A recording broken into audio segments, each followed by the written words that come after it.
Beguniapada एवीडीओ Niranjan Behera अध्यक्षत block परिसर में बुधवार पूर्वाहन 11 घंटा समय विपर्यय परिचालना बैठक अनुष्ठित हो जाइछि। एथिरे अग्निशम विभागर अधिकारी माने उपस्थित थिले। जलवायु परिवर्तन हेबा द्वारा विभिन्न विपत्ति आसुछि।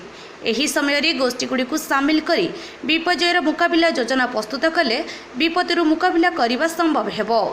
लोकंक जीवन सुरक्षा दिगरे सचेतना ही मुख्य माध्यम होइछि।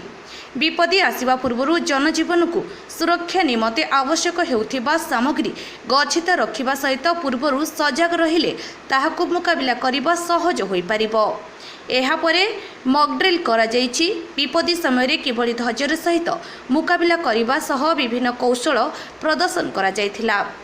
एथिरे कोदला मुख्य आग्निक जितेंद्र कुमार नायक, आग्निक सिद्धांत कुमार कर, अविनाश सेट्टी और जेवीडीओ अशोक कुमार जेना उपस्थित थिले। गंजाम जिल्लारू अजित कुमार पट्टनायक रिपोर्ट अपराह्न लाइव।